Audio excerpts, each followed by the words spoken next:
Good morning everybody. ಎಲ್ಲರಿಗೂ ವಂದನೆಗಳು. ನಿನ್ನೆ ಕ್ಲಾಸಿನಲ್ಲಿ ಸೆಷನ್ 6 ಕಂಪ್ಲೀಟ್ ಆಗಿದೆ. Session 6 introduction of stratified charge engine, concept of stratified charge engine, charge stratification, need of charge stratified engine, method of stratified charge engine ಇವೆಲ್ಲದರ ಬಗ್ಗೆ details ಆಗಿ ಎಲ್ಲ ತಿಳ್ಕೊಂಡ್ರಿ previous ಕ್ಲಾಸಲ್ಲಿ. ಅದೇ unit 1ನಲ್ಲಿ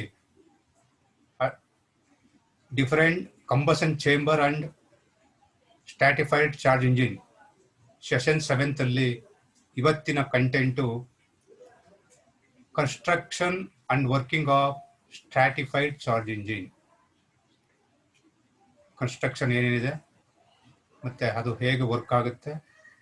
ವೋಲ್ಕ್ಸ್ವ್ಯಾಗನ್ stratified charge engine, Volkswagen stratified charge engine. Next ಸ್ಲೈಡ್ಗೆ ಹೋಗೋಣ. Content of table ಏನಿದೆ ಅಂತ. ಇದರಲ್ಲಿ construction and working of Volkswagen PCI stratified charge engine. Advantages and disadvantages of stratified charge engine. Multi-choice questions. ಈ content ಅನ್ನ ಇವತ್ತಿನ ದಿನ details ಆಗಿ ತಿಳ್ಕೊಳ್ಳೋಣ. ನಾವು ನೆಕ್ಸ್ಟ್ ಸ್ಲೈಡ್ಗೆ ಹೋದ್ರೆ ವೋಲ್ಕ್ಸ್ವ್ಯಾಗನ್ ಸ್ಟ್ರಾಟಿಫೈಡ್ ಚಾರ್ಜ್ ಇಂಜಿನ್ ನ ಚಿತ್ರಣ ಹೇಗಿರುತ್ತೆ ಅಂತ ನೋಡೋಣ. ಅದು ಹೇಗೆ ಅರೇಂಜ್ ಮಾಡಿರ್ತಾರೆ ಅಂತ.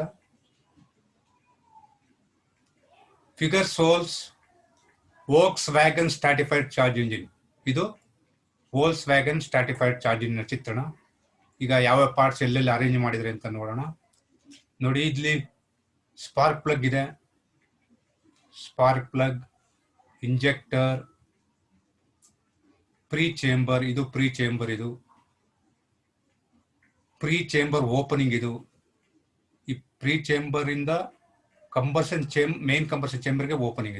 ಇದು this is known as a pre chamber opening.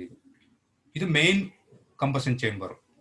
ಆ ಪಿಸ್ಟನ್ ಮೇಲ್ಗಡೆ ಇದೆಯಲ್ಲ, ಆ ಪಿಸ್ಟನ್ ಮೇಲ್ಗಡೆ ಇರ್ತಕ್ಕಂಥದ್ದೆಲ್ಲ main combustion chamber. This is known as a main combustion chamber. ಇದು piston. Here intake port, this is known as intake port. ಇದು intake valve. ಇದರ ಸುತ್ತ ಫಿನ್ಸ್ ಅನ್ನ ಅರೇಂಜ್ ಮಾಡಿದ್ರೆ ಇದು air cooled engine. Volkswagen stratified charge engine air cooled engines ಇದೆ, water cooled engines ಇದೆ. ಇದು ಏರ್ ಕೂಲ್ಡ್ ಇಂಜಿನ್. ಇಲ್ಲಿ ಫಿನ್ಸ್ ಅನ್ನ ಪ್ರೊವೈಡ್ ಮಾಡಿರ್ತಾರೆ, ಅಟ್ಮಾಸ್ಫಿಯರ್ಗೆ ಏರು ಬಿಡುಗಡೆ ಆಗಲಿ ಅಂತ. Here pre chamber is mainly consisting of pre-chamber and main chamber. ಇದು ಪ್ರೀ ಚೇಂಬರ್ ಮತ್ತೆ main chamber. Volkswagen stratified charge engine spherical unscavenged shape of pre-chamber.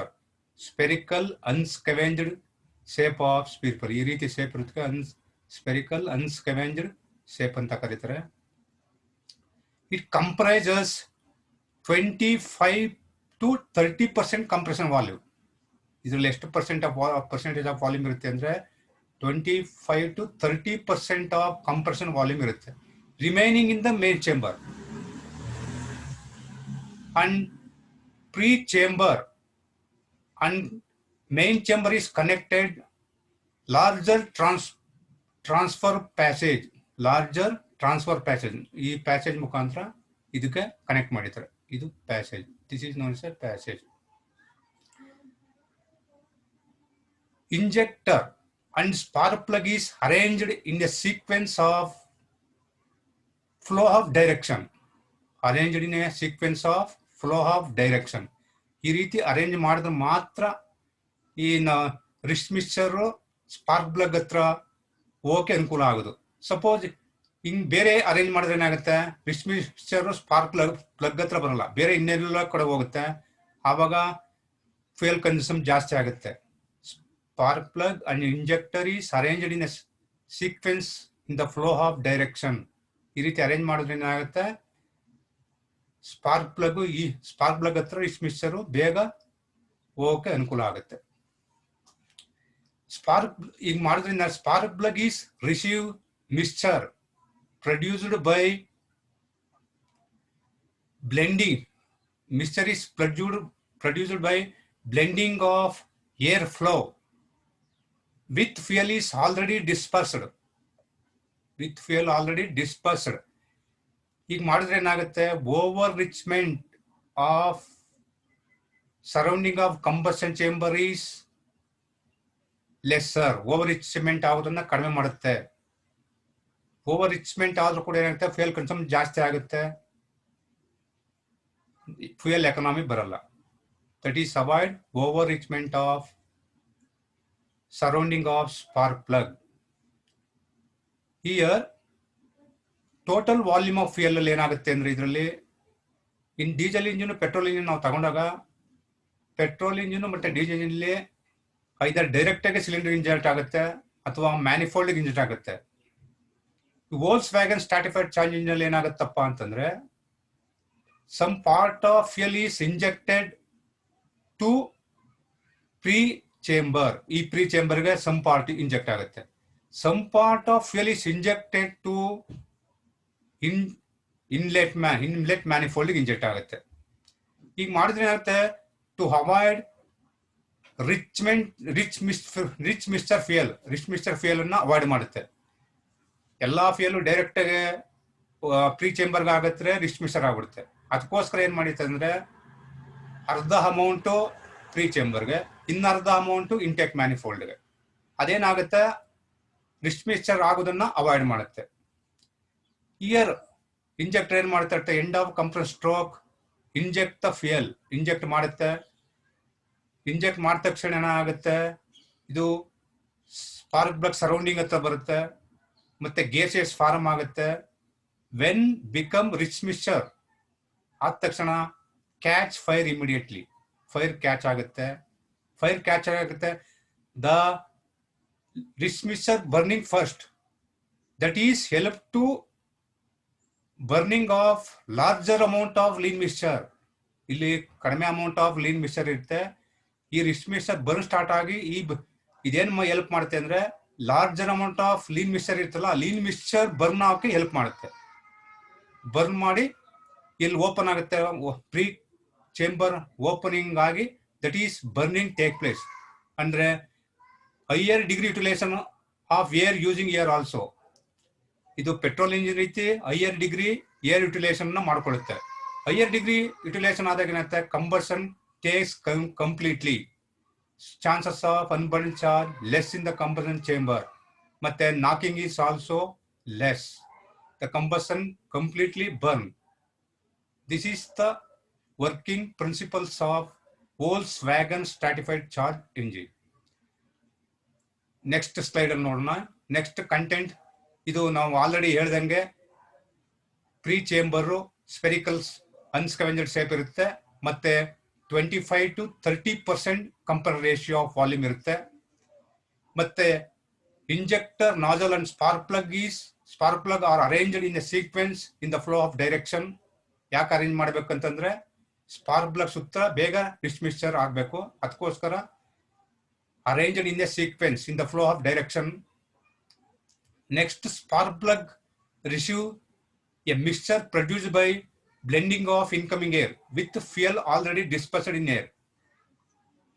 Spark plug receive mixture produced by blending of incoming air. Blending means ಅಂದ್ರೆ ಸರಾಸರಿ ಎಷ್ಟೆಷ್ಟು ಬೇಕೋ ಅಷ್ಟು percentage of air fuel mix ಆಗಿರ್ತದೆ ಅಂತ. ಅದು ಡಿಸ್ಪರ್ಸ್ಡ್ ಇನ್ ಏರ್. ಅದೇನ್ ಮಾಡುತ್ತೆ ಅಂದ್ರೆ, ಓವರ್ ರಿಚ್ಮೆಂಟ್ ಅನ್ನ ತಡೀತದೆ. ಓವರ್ ರಿಚ್ಮೆಂಟ್ ಎಲ್ಲಾಗುತ್ತೆ, ಸ್ಪಾರ್ಕ್ ಪ್ಲಗ್ ಹತ್ರ ಆಗೋದನ್ನ ತಡೀತದೆ. ನೆಕ್ಸ್ಟ್ ಸ್ಲೈಡ್ಗೆ ಹೋಗೋಣ.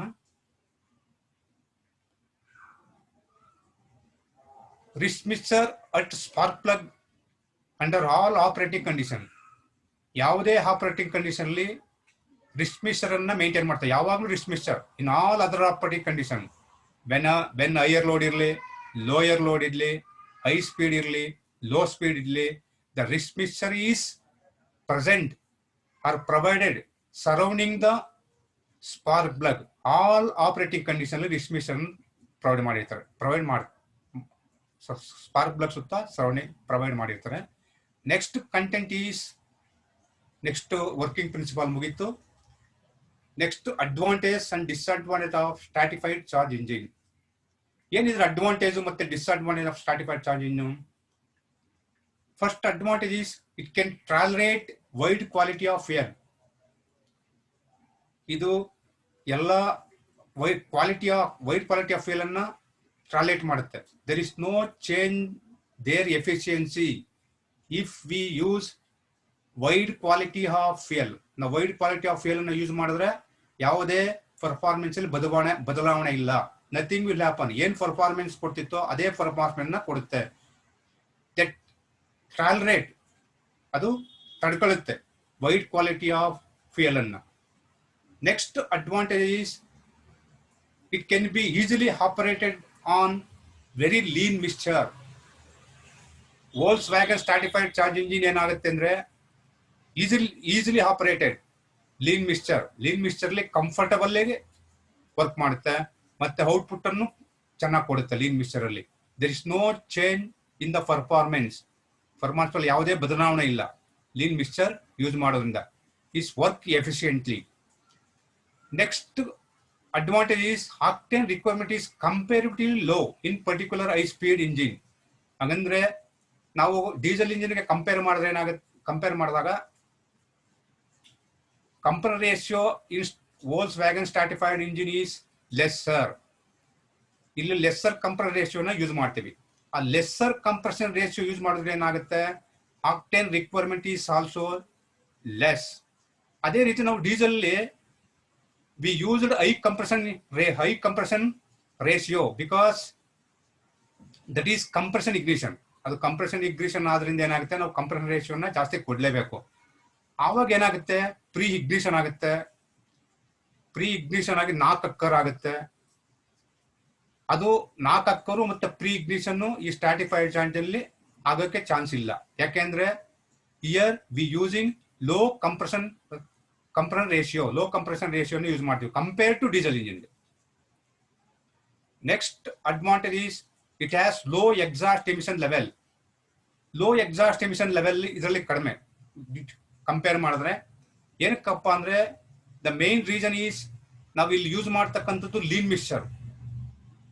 ಮತ್ತೆ Volkswagen stratified charge engine is utilising higher degree of air ಅನ್ನ ಯೂಸ್ ಮಾಡಿದ್ರೆ ಏನಾಗುತ್ತೆ, complete combustion take place in the combustion chamber ಅಲ್ಲಿ ಕಂಪ್ಲೀಟ್ ಕಂಬಷನ್ ಆಗುತ್ತೆ. Unburned charge is very less in the combustion chamber. But there is no ಮತ್ತೆ knocking chance is also less in Volkswagen stratified charge engine. ಅವಾಗ automatically ಏನಾಗುತ್ತೆ, complete burn ಆದ್ರೆ the emission level is also decreasing. Next advantage is it can B manufactured by the existing engine. ಇದು Volkswagen stratified engine ನ exist engine ಟೆಕ್ನಾಲಜಿಯನ್ನ use ಮಾಡಿಕೊಂಡು manufacture ಮಾಡಬಹುದು. ಅವಾಗ cost is also lesser because ನಾವು new engine ಗೋಸ್ಕರ ಮಾಡ್ತಾ ಇಲ್ಲ, exist engine ಟೆಕ್ನಾಲಜಿಯನ್ನ use ಮಾಡೋದ್ರಿಂದ ಕಾಸ್ಟ್ ಈಸ್ ಆಲ್ಸೋ ಲೆಸ್ಸರ್. ಇದು ಒಂದು ಅಡ್ವಾಂಟೇಜಸ್, ವೋಲ್ಕ್ಸ್ವ್ಯಾಗನ್ ಅಡ್ವಾಂಟೇಜಸ್. Next disadvantage. ಹೇಗೆ ಅಡ್ವಾಂಟೇಜ್ ಇದೆಯೋ ಅದೇ ರೀತಿ ಅನಾನುಕೂಲ ಕೂಡ ಈ ಸ್ಟ್ರಾಟಿಫೈಡ್ ಚಾರ್ಜ್ ಇಂದಿದೆ. ಏನಿದ್ರೆ ಅನಾನುಕೂಲ, what are the disadvantage of stratified charge engine? ಈ ಸ್ಟ್ರಾಟಿಫೈಡ್ ಚಾರ್ಜಿಂಗ್ ಡಿಸ್ಅಡ್ವಾಂಟೇಜ್ ಏನಪ್ಪಾ ಅಂದ್ರೆ power reduce the power for given engine size ಏನ್ ಕಂಪೇರ್ ಮಾಡಿದ್ರೆ the power is reduced, power ಕೂಡ ಕಡಿಮೆ ಆಗುತ್ತೆ. ಇದು ಒಂದು ಡಿಸ್ಅಡ್ವಾಂಟೇಜ್. ನೆಕ್ಸ್ಟ್ ಸೆಕೆಂಡ್ ಡಿಸ್ಅಡ್ವಾಂಟೇಜ್ ಏನಪ್ಪಾ ಅಂದ್ರೆ higher weight then of conventional engine compare ಮಾಡಿದ್ರೆ ಹೈಯರ್ ವೈಟ್. ಯಾಕೆ ಹೈಯರ್ ವೈಟ್ ಬರುತ್ತೆ ಅಂದ್ರೆ additional parts is also required. ಇಲ್ಲಿ ಅಡಿಷನಲ್ ಪಾರ್ಟ್ಸ್ ಅನ್ನ ತಗೋಬೇಕಾಗತ್ತೆ. ಯಾವ್ಯಾವ additional parts? Special intakes are required to supply non homogeneous mixture. Special intake ಅನ್ನ ತಗೊಳ್ಬೇಕಾಗುತ್ತೆ. ನಾನ್ ಹೋಮೋಜಿನಿಯಸ್ ಮಿಕ್ಸ್ಚರ್ ಇರೋದ್ರಿಂದ, ಮಿಕ್ಸ್ಚರ್ ಸಪ್ಲೈ ಮಾಡೋದ್ರಿಂದ, ಮತ್ತೆ ಕಾಂಬಿನೇಷನ್ ಆಫ್ ಮಲ್ಟಿಪಲ್ ವಾಲ್ಸ್ ಅನ್ನ ತಗೋಬೇಕಾಗುತ್ತೆ, ಮತ್ತೆ ಮಲ್ಟಿಪಲ್ ಇಂಜೆಕ್ಟರ್ ನ ತಗೋಬೇಕಾಗುತ್ತೆ. ಅಡಿಷನಲಿ ಇದೇನಾಗುತ್ತೆ ಅಂದ್ರೆ finally increase the weight of engine, ಇದೆಲ್ಲ ಸೇರಿಸಿದಾಗ ಏನಾಗುತ್ತೆ, ಟೋಟಲಿ ವೆಯ್ಟ್ ಜಾಸ್ತಿ ಆಗುತ್ತೆ. Next advantage is it is more complex. ಇದು ಕಾಂಪ್ಲೆಕ್ಸ್ ಸೀಟಿಂಗ್ ಅರೇಂಜ್ಮೆಂಟ್. ಯಾಕೆ ಕಾಂಪ್ಲೆಕ್ಸ್ ಅಂದ್ರೆ ಅರೇಂಜ್ಮೆಂಟ್ ಆಫ್ ಸೀಟಿಂಗ್, ಇಲ್ಲಿ ಮಲ್ಟಿಪಲ್ ಇಂಜೆಕ್ಟ್ ಇದೆ, ಮಲ್ಟಿಪಲ್ ವಾಲ್ವ್ ಇದೆ, ಮತ್ತೆ ಇಂಟೇಕ್ಸ್ ಇದೆ. ಇಂಟೇಕ್ ಇಸ್ ಅವೆಲ್ಲ ಅರೇಂಜ್ ಮಾಡೋದು, seating arrangement is very complicated because number of injector is also more, number of valves is also more, the seating is very difficult, that's why it is more complex. Next one is its manufacture cost is higher. Manufacture cost ಕೂಡ ಜಾಸ್ತಿ. ಏನಕ್ಕಪ್ಪ ಅಂದ್ರೆ ನಾವು already previous ಅಲ್ಲಿ ಮಾತಾಡ್ದಂಗೆ ಏನಾಗುತ್ತೆ, parts number of parts is require more to supply non homogeneous mixture. Non homogeneous mixture ನ supply ಮಾಡಬೇಕಾದ್ರೆ ಕಾಂಪೋನೆಂಟ್ ಜಾಸ್ತಿ ಬೇಕಾಗುತ್ತೆ. ಮಲ್ಟಿಪಲ್ ಇಂಜೆಕ್ಟರ್, ಮಲ್ಟಿಪಲ್ ವಾಲ್ವ್ಸ್ ಮತ್ತೆ ಇಂಟೆಕ್ಸ್ ಬೇಕಾದ್ರೆ ಏನಾಗುತ್ತೆ, ಅಡಿಷನ್ ಆಗಿ ಕೂಡ ಮ್ಯಾನುಫ್ಯಾಕ್ಚರ್ ಕಾಸ್ಟ್ ಕೂಡ ಜಾಸ್ತಿ ಆಗುತ್ತೆ. That shows manufacture cost is higher in Volkswagen stratified charge engine. Next less reliability. ಇದು ಬಾಳಿಕೆ ಅಂದ್ರೆ less reliability means duration is very less. Life of engine is less compare to conventional engine. Conventional compare ಮಾಡಿದ್ರೆ ಇದು less reliability. These are the disadvantages of Volkswagen Stratified Charge Engine. ಇದು disadvantage of Volkswagen Stratified Engine. ಈಗ ನಾವು stratified engine ನ construction ತಿಳ್ಕೊಂಡ್ವಿ, working ಅನ್ನ ತಿಳ್ಕೊಂಡ್ವಿ, advantage ಅನ್ನ ತಿಳ್ಕೊಂಡ್ವಿ, ಡಿಸ್ಅಡ್ವಾಂಟೇಜ್ ಅನ್ನ ತಿಳ್ಕೊಂಡ್ವಿ. Next multiple choice question. Multiple choice next slide ಹೋಗೋಣ. ಮಲ್ಟಿಪಲ್ ಚಾಯ್ಸ್ ಕ್ವಶನ್ಗೆ ನೋಡೋಣ, ಮಲ್ಟಿಪಲ್ ಚಾಯ್ಸ್ ಅಲ್ಲಿ ಯಾವ ಕ್ವಶನ್ ಇದೆ ಅಂತ ತಿಳ್ಕೊಳ್ಳೋಣ. First multiple choice question is exhaust emission level in Volkswagen Stratified Charge Engine is 4 option ಇದೆ. ಹೈಯರ್, 2ನೇ ಆಪ್ಷನ್ ಲೋಯರ್, 3ನೇ ಆಪ್ಷನ್ ಮೀಡಿಯಂ, 4ನೇ ಆಪ್ಷನ್ 0 ಅಂತ ಇದೆ. ಯಾವುದು ಕರೆಕ್ಟ್ ಇದರಲ್ಲಿ? Exhaust emission level in Volkswagen Stratified Charge Engine is higher, lower, medium, 0. The correct answer is B. B option is correct. The exhaust emission levels in Volkswagen Stratified Charge Engine is lower. ನಾನು ಯಾಕೆ lower ಅಂತ already explain ಮಾಡಿದ್ದೀನಿ. Complete combustion lean mixture ಅನ್ನ use ಮಾಡೋದ್ರಿಂದ ನಾವು ಇಲ್ಲಿ complete combustion ಆಗುತ್ತೆ, ಯಾವುದೇ ಅನ್ಬರ್ನ್ ಚಾರ್ಜ್ ಉಳ್ಕೊಳ್ಳಲ್ಲ. ಅದರಿಂದ ಏನಾಗುತ್ತೆ, level of emission is very less in stratified charge engine.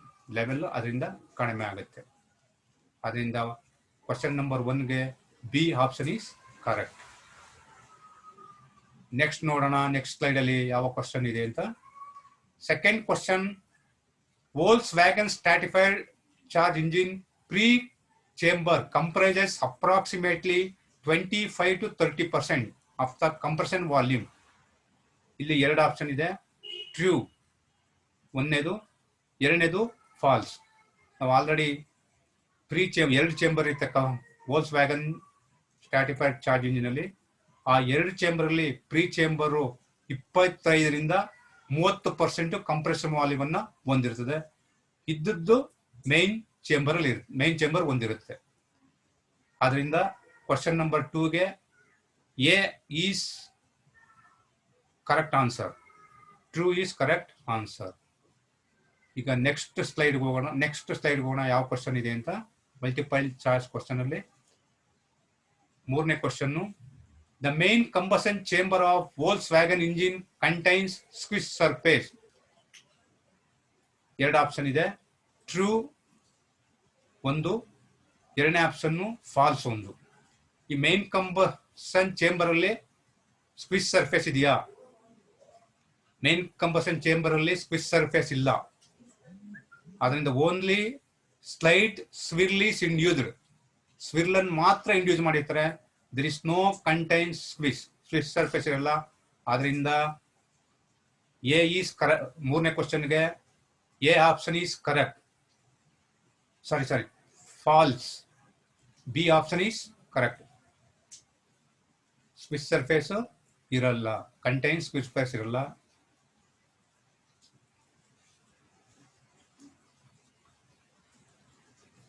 ಅದರಿಂದ ಬಿ ಕರೆಕ್ಟ್ ಆನ್ಸರ್. ನೆಕ್ಸ್ಟ್ ಸ್ಲೈಡ್ಗೆ ಹೋಗೋಣ. Octane requirement in Volkswagen stratified charge engine is first one higher, second one lower, medium, none of the above. ಇಲ್ಲಿ 4ನೇ question. Octane requirement in Volkswagen stratified engine is higher, lower, medium, none of the above. ಇದು octane requirement Volkswagen stratified engine ಏನಾಗುತ್ತೆ ಅಂದ್ರೆ lower, because compressor ratio is used lesser then compare to diesel engine. Diesel ಇಂಜಿನ್ಗೆ compare ಮಾಡಿದಾಗ ಏನಾಗ್ತದೆ, lesser compression ratio use ಮಾಡ್ತೇವೆ. ಅದು ಏನ ಮಾಡುತ್ತೆ ಅಂದ್ರೆ ಆಕ್ಟೇನ್ ನಂಬರ್ ರಿಕ್ವೈರ್ಮೆಂಟ್ ಅನ್ನ ಕಡಿಮೆ ಮಾಡುತ್ತೆ ಲೆಸ್ಸರ್ ಕಂಪ್ರೆಷನ್ ರೇಷಿಯೋ ಯೂಸ್ ಮಾಡಿದಾಗ. ಆದ್ರಿಂದ 4ನೇ ಕ್ವೆಶ್ಚನ್ಗೆ B option is correct answer. Next slide ನೋಡೋಣ. Volkswagen stratified engine is manufactured by existing technology. ಎರಡು ಆಪ್ಷನ್ಸ್ ಇದೆ, ಟ್ರೂ ಅಂಡ್ ಫಾಲ್ಸ್ ಇದೆ. ಇದರಲ್ಲಿ A is correct answer. Volkswagen stratified engine ಅನ್ನ ಎಕ್ಸಿಸ್ಟಿಂಗ್ ಟೆಕ್ನಾಲಜಿ ಯೂಸ್ ಮಾಡ್ಕೊಂಡೆ ಮ್ಯಾನುಫ್ಯಾಕ್ಚರ್ ಮಾಡಬಹುದು. ಅದರಿಂದ A is correct answer, B is wrong. ಈಗ ನಾವು ಇವತ್ತಿನ ಟಾಪಿಕ್ಸ್ ಅಲ್ಲಿ ಕನ್ಸ್ಟ್ರಕ್ಷನ್ನು ಮತ್ತೆ ವರ್ಕಿಂಗು ಮತ್ತೆ ಅಡ್ವಾಂಟೇಜಸ್ಸು ಮತ್ತೆ ಡಿಸ್ಅಡ್ವಾಂಟೇಜಸ್ಸು ಮತ್ತೆ ಮಲ್ಟಿಪಲ್ ಚಾಯ್ಸ್ ಕ್ವಶನ್ಗಳನ್ನು ನೋಡಿದ್ವಿ. ಇದು ಇಲ್ಲಿನ ಟಾಪಿಕ್ ಆಗಿತ್ತು. ಇದು ಸೆಷನ್ 7th ಟಾಪಿಕ್ ಆಗಿದೆ. ಎಲ್ಲರಿಗೂ ಒಳ್ಳೆಯದಾಗಲಿ. Thank you.